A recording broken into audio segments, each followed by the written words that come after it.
Airports across the country just the past few days. That is House Republican Marjorie Taylor Greene, and she is about to tell a whopper. You know what I saw in our airports?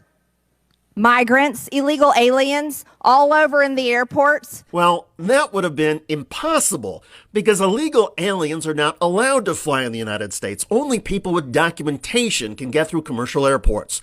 Greene likely saw people who are black, brown, and non-white and just assumed they were illegals. You know who's paying for them to travel? United States taxpayers paying for them to travel. We're so sick of this. Everybody's sick of it. Greene's diatribe came in a House Oversight Committee hearing on immigration law. By all accounts, there has been a surge of migrants coming in over the U.S.-Mexico border.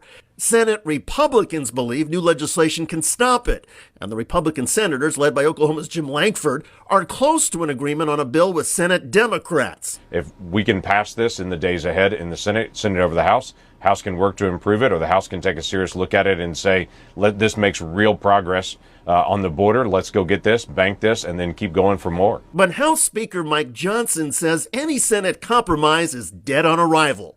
As Punchbowl News reports, on a House GOP conference call Sunday night, Johnson said Congress cannot solve the crisis at the border until Donald Trump or another Republican is in the White House. In other words, House Republicans keep complaining about the border crisis but are refusing to consider bipartisan legislation to address it. And House Democrats are now teeing off on the GOP. Rather than joining Democrats and Biden in good faith bipartisan negotiations to make progress on immigration, they are taking orders from Donald Trump and actively obstructing a bipartisan border deal. Just as Trump is openly hoping for an economic downturn in our robust, low unemployment economy, they're hoping for chaos at the border and trying to stop us from preventing it. As Jamie Raskin noted, the GOP tactics have been accompanied by dangerous rhetoric about undocumented immigrants.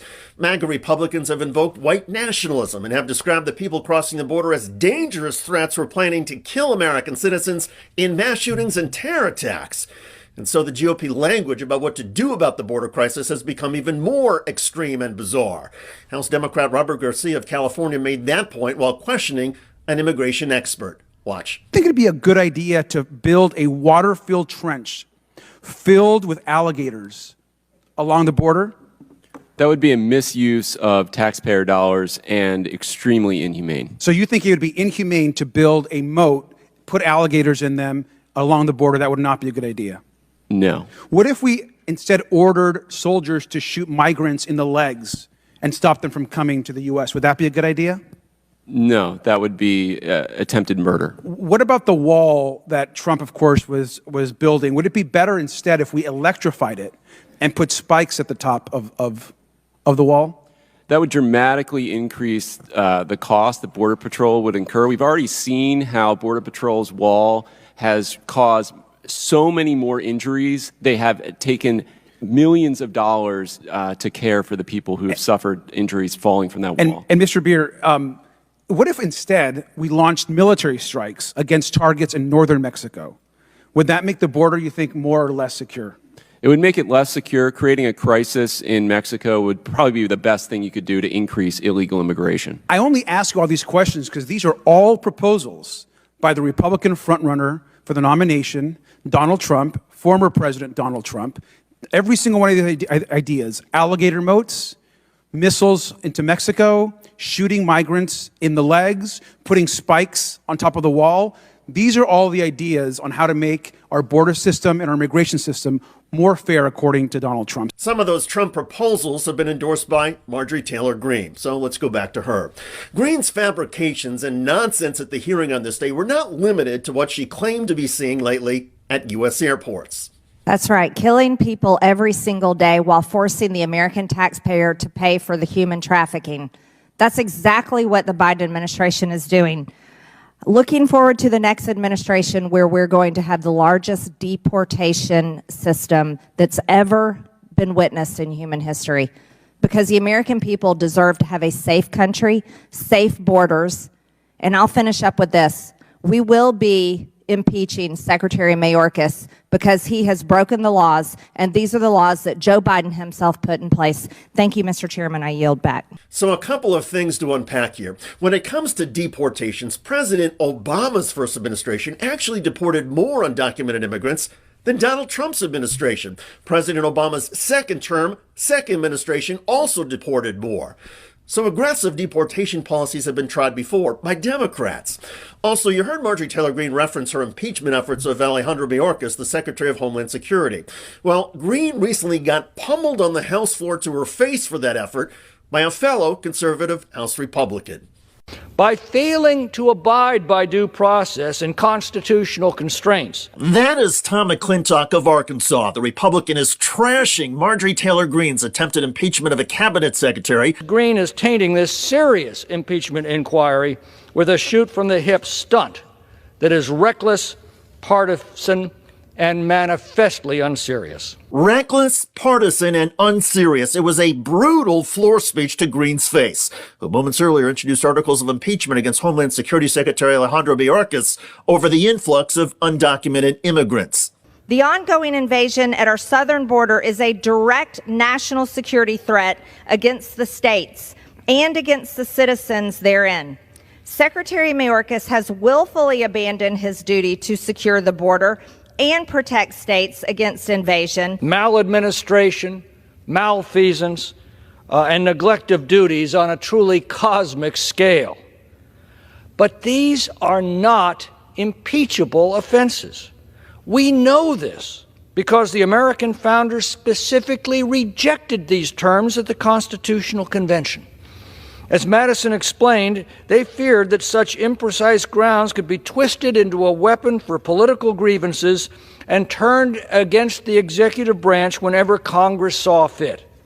This would make the president a mere minister of Congress and make his subordinates answerable to the legislative branch instead of the executive powers that are vested solely in the president.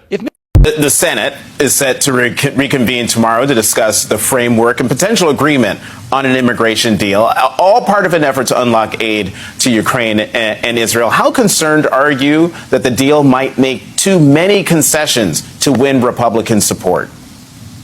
I'm very concerned because the Republicans have never gotten immigration right. That's just the fact of it. There's not very much that the Republicans get right in general. And so to basically say that issues of national security as it relates to how we're going to take care of our allies should be tied to this mangled immigration process is absolutely insane. I mean, when you look at somebody like Greg Abbott, my governor, and his solution is to basically say, hey, we're going to kill people that are trying to come in. Like, that's not a solution. Like, the Republicans don't have the solutions. They want to continue to defund the aid that is going, not the aid, but they're continuing to defund border security. Well, I mean, who's going to sign up for this job and you're not paying worth anything, or a court system that doesn't have the resources that they need? What they really need to focus on is how we're going to pass a budget, a real budget that's going to take care of the things that matter to the American people, such as the border.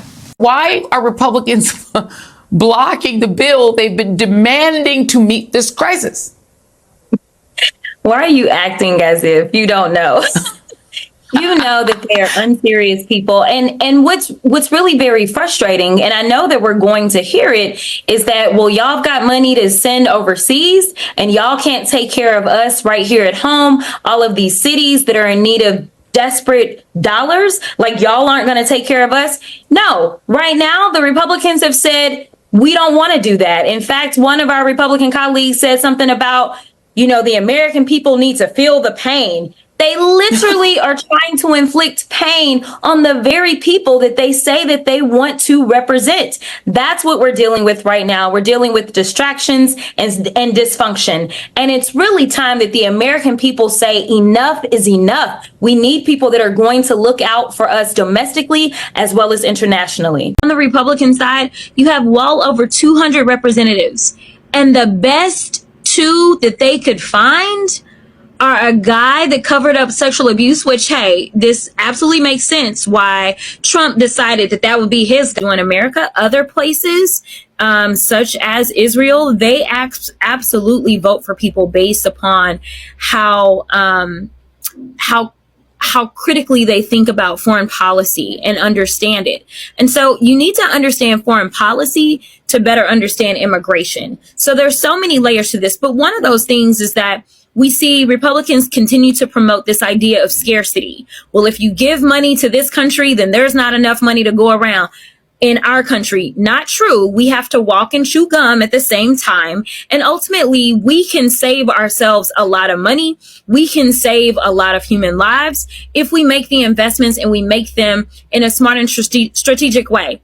Typically, when it comes to foreign aid, only less than 1% of our entire budget goes to foreign aid, less than 1%.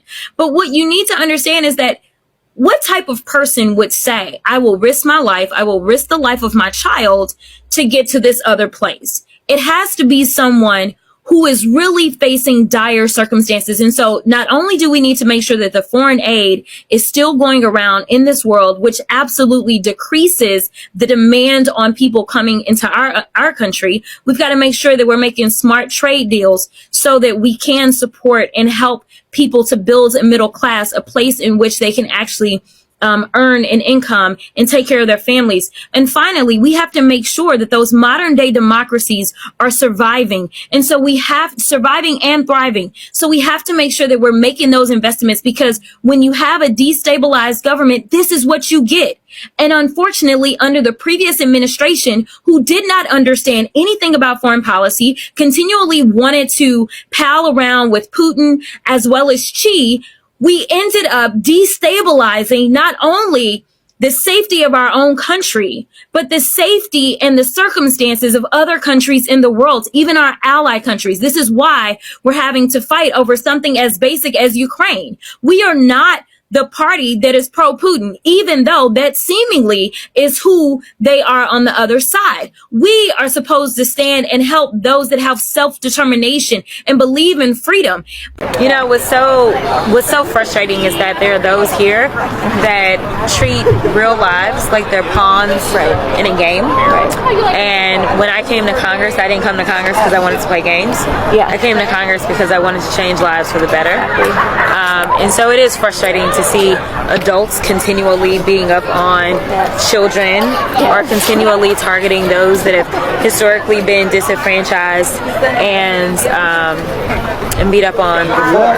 We should be better. So, but your voices matter here. This is the people's house. These seats don't belong to us. They belong to y'all. And so it's important that you make sure that you raise your voices. Thank you. Yeah, absolutely. Go ahead, Jasmine. Listen, I need y'all to get out to vote. Let me tell you, there would not be a Jasmine Crockett that y'all know today, but for literally me winning my state house race by 90 votes. It was the closest race in the state of Texas. And once the people saw that I could serve, it was nothing for them to put me into Congress. So never stop believing in your vote and in your power and in your voice. Please show up, because every single vote counts. It can make the difference in having a Jasmine Crockett at your service. We need you, girl.